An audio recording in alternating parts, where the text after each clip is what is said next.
Good morning, students. Today here I am again with lesson number 1, solid state, 12th chemistry, and I continue with the topic of packing efficiency in simple cubic lattice.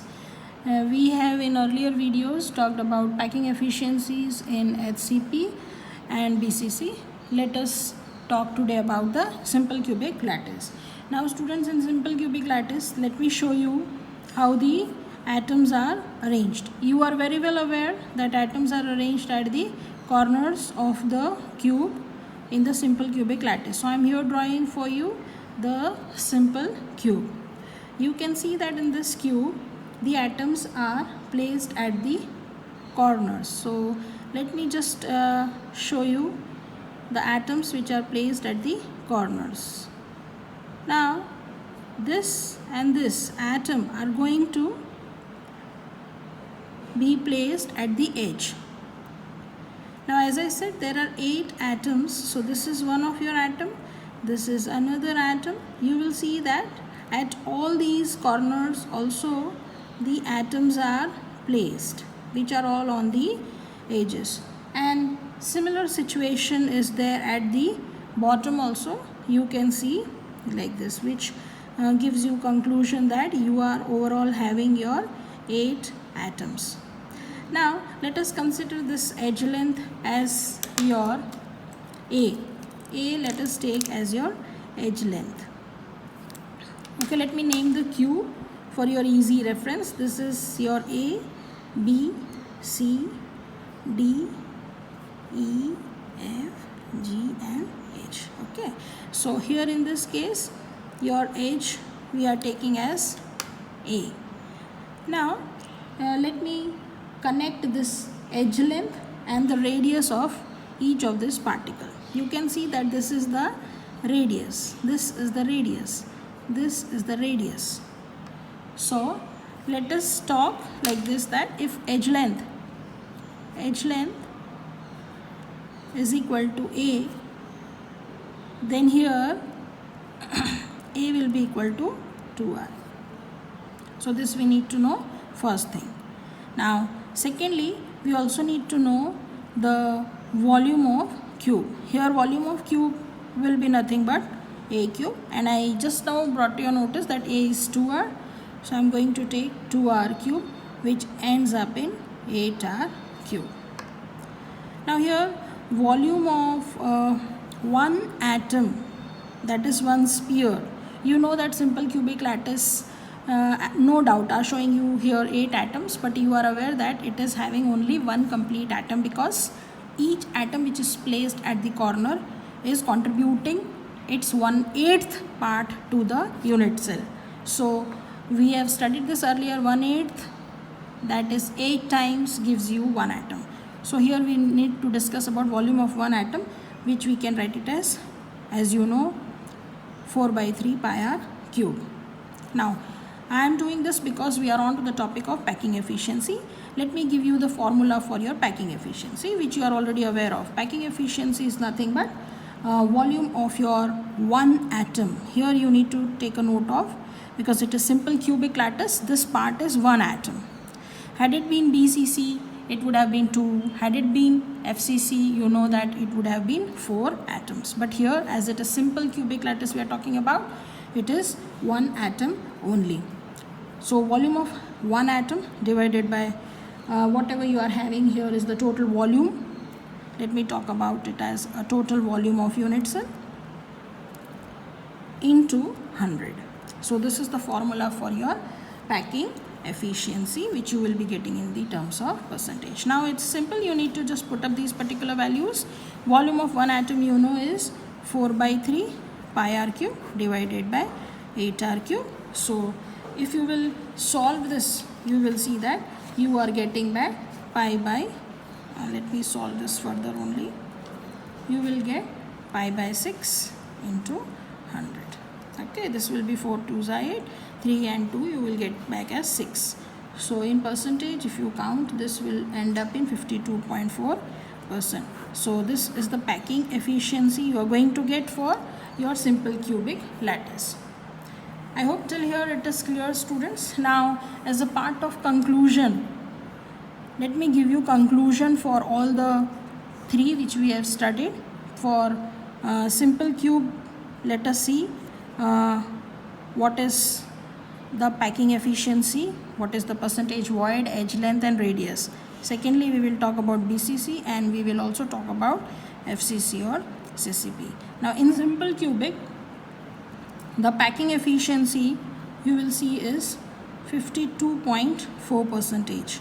This is just to recollect all these data in your mind which we have already studied. For BCC it is 68%, for your FCC it is 74%. So maximum percentage which of the packing efficiency which you can see is in FCC. And then percentage void. What do I mean by percentage void? Percentage void is nothing but the empty space which is left over. So if your packing efficiency is 52.4 in simple, then void which is created or the leftover space, unoccupied space, would be 42.6%. And then if this is 62, then this would be your 32% in BCC. Similarly, 26% in your FCC. Talking about edge length, which we have studied in other videos, the edge length which we have taken it as A always. Here in simple cubic, just now I have discussed above, is 2r. For your BCC it would be 4 by root 3 r, and in your FCC it would be 2 root 2 r, or otherwise you can take it as A as 4 by root 2 r.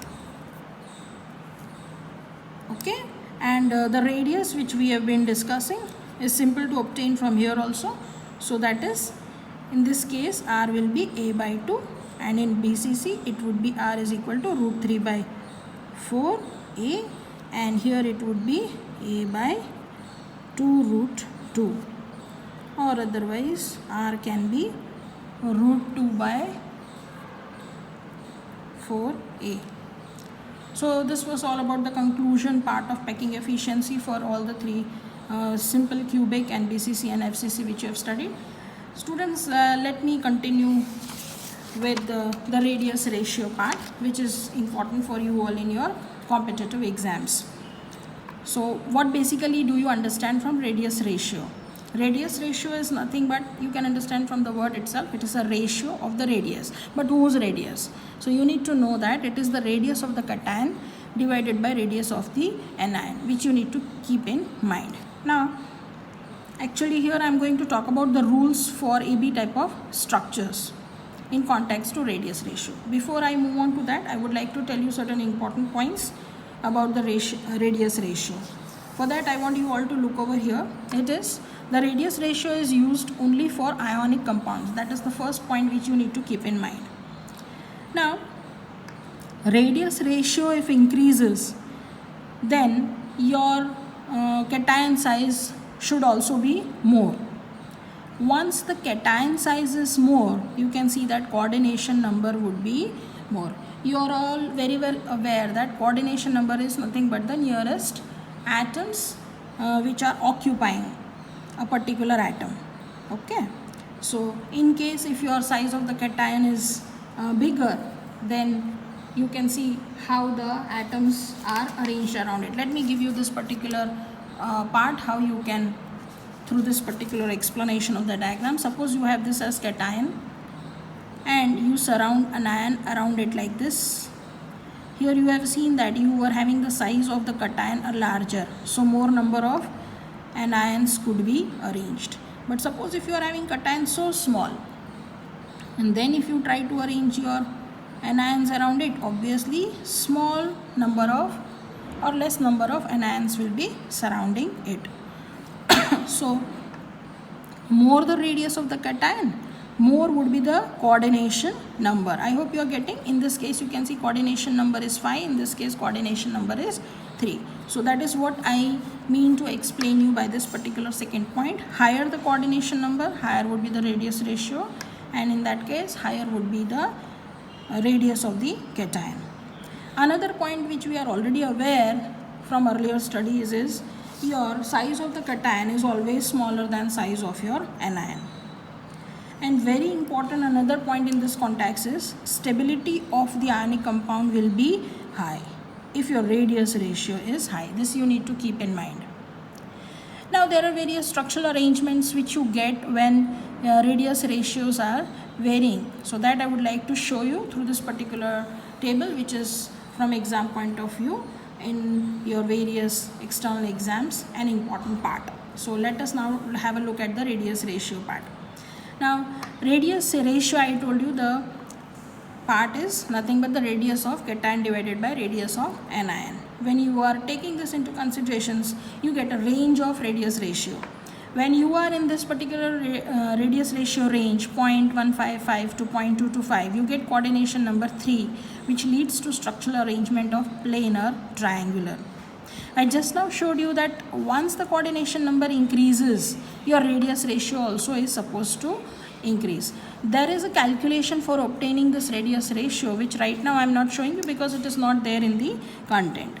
You can see that the structural arrangement there you will get back as tetrahedral, and the type of the structure basically which we take into consideration is your zinc blende or sphyrolite, which is referred to as one of the mineral of your zinc. And the various examples for this are CuCl, CuBr, CuI, BAS and HGS. For planar triangular you have only one, that is B2O3. Similar manner, if you keep on increasing your coordination number, you can see if it is going on to 6, your structural arrangement ranges gives you an octahedral structure, where the radius ratio also increases from 0.414 to 0.732. Rock salt, which we are very well aware of, is having an octahedral structure. Similar other examples of it are NaBr, KBr, MgO, MnO, CaO, CaS and ammonium bromide. Now ammonium bromide is a little bit special in this case because it lies, its radius ratio lies very near to the coordination number 6 and 8. Let us proceed further with, if coordination number increases to 8, you will have the radius ratio ranging from 0.73 to 1, and which gives rise to your body centered cubic arrangement. Structure type, which is very important, is cesium chloride. And other examples which will be showing you this coordination number with structural arrangement of body centered cubic would be CSI, CSBr, thallium bromide and thallium chloride. What if the student's radius ratio is less than this? There may be a query in the mind. If it is less than 0.155, obviously the structure would be a linear one. So this was just an extra part which I wanted to convey you, which is very important for you in contacts with your competitive exams. Students, hope you have liked the video. Go through this particular table and examples very properly. Thank you all. Have a nice day.